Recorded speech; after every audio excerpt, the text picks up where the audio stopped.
Hi, thanks for calling the Feminist Hotline. Please hold.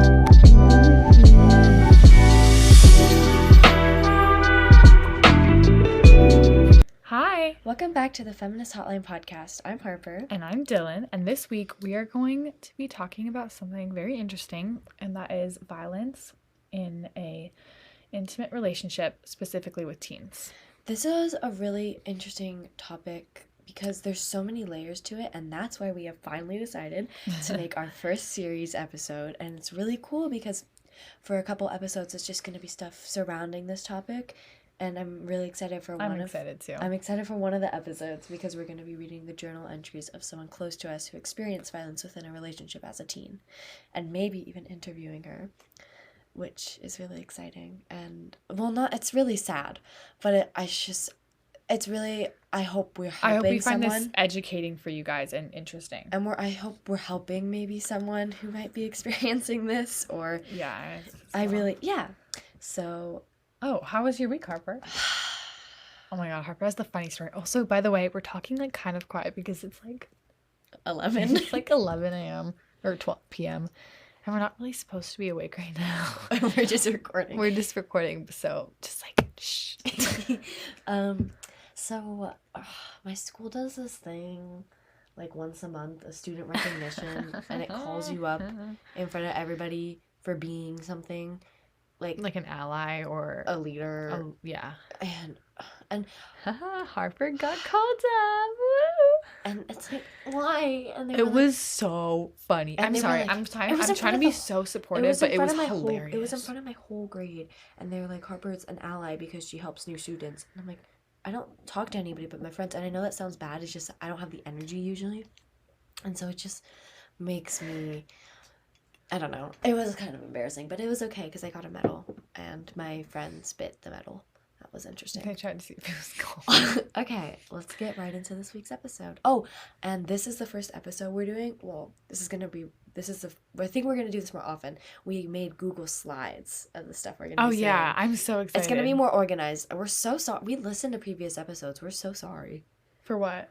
It was just so unorganized. And, we were laughing so much. But we're trying to be more organized in this. And we don't usually do this, and most of the time we just read off an article, and some of the definitions of the things we did find off articles, but most of this we did find in our own words, and we came up with some reasons. And so, yeah. This is just a really important episode because someone close to us experienced it. So we want this to be more personal. And we hope it helps you guys if you are experiencing it. Okay, let's get right into it.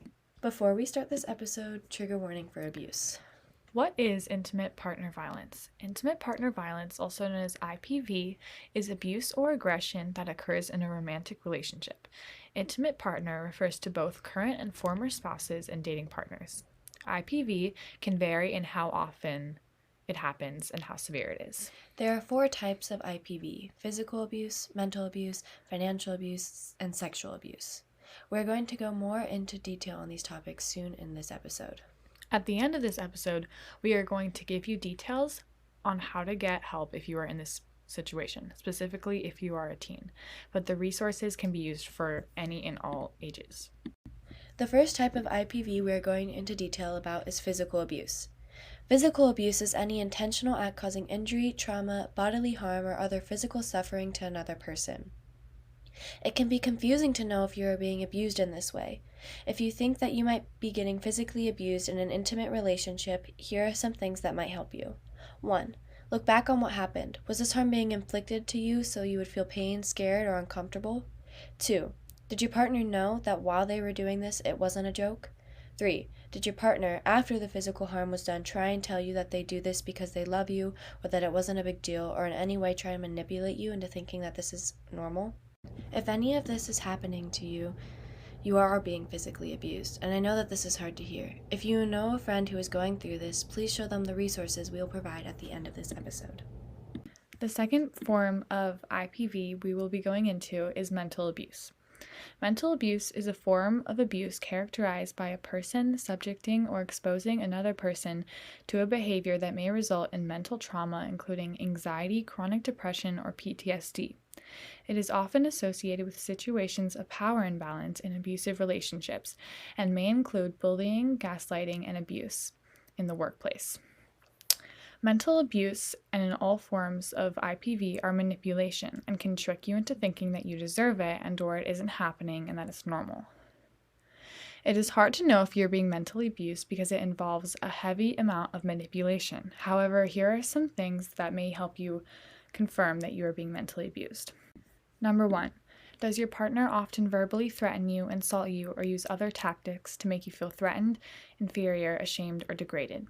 Number 2, you feel uncomfortable and uneasy around your partner. Number 3, your partner ignores or excludes you, guilt trips you, makes you doubt yourself, and gaslight/making you doubt something you know is real. Number 4, they dismiss you and your feelings. If you feel that this is happening to you, please contact the resources we will be leaving at the end of this episode. Another form of IPV we will be discussing is financial abuse.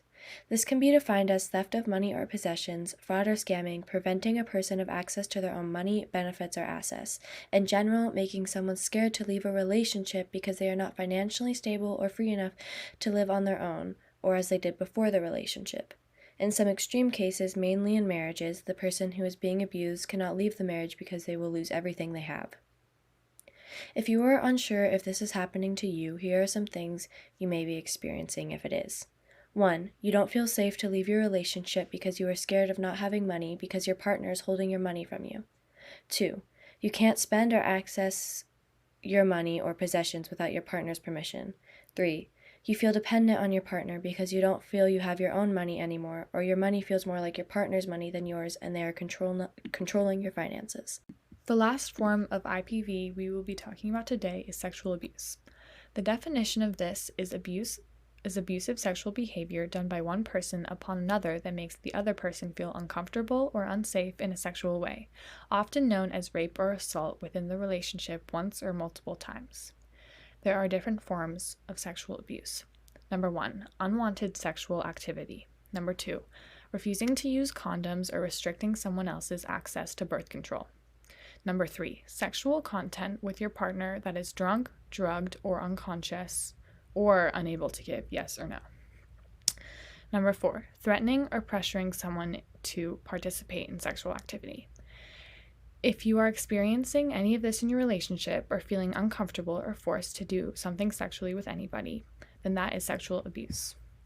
We will now be reading some statistics.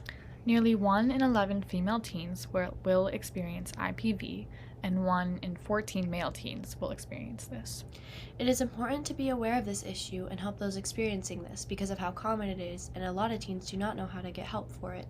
We will now be providing resources for teens and adults experiencing IPV. Please share this with friends if they need this as well. If you are a teen being abused, call the National Teen Dating Helpline at 1-866-331-9474.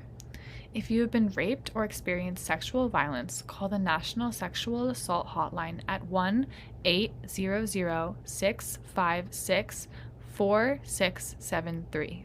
Another hotline if you are being abused within your relationship is 1-800-787-3224. If you are unable to speak on the phone, you can also contact the RAIN Help Hotline for sexual assault. That's spelled capital R, capital A, capital I, capital N. All right, and then we totally understand that, if you're going through this, you might not want to talk with a stranger on the phone. So just know that you can always talk to Harper and I about this, and you can contact us at thefeministhotlinepodcast@gmail.com. But just know that we'll just give you more resources that's more specific to your situation. But please feel free to contact us if you need help.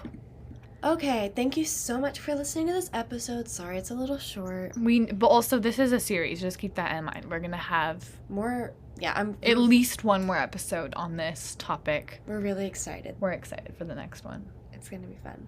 But yeah, we hope you enjoyed, and we love you so much. We wanted to keep this a bit more professional, so sorry there wasn't as much giggling and laughing, but And again, if you do need help, please contact us. It's okay to ask for help. Feel free. We are very understanding, and we'll talk to you about it if you need help. Yes. But otherwise, we love you. Yeah. And also, sorry, one more thing about the contacting us. Even if you don't even if it's not a specific situation where you need help, if something's happening at school and it just is annoying to you or something, like if you ever need a friend, you can contact us either way. Yeah. We love you so much, and we hope you have a great week. Sorry, we're like so, it's very late at night. We're very tired, but we love you all so much. All right. Bye. Bye. Mwah.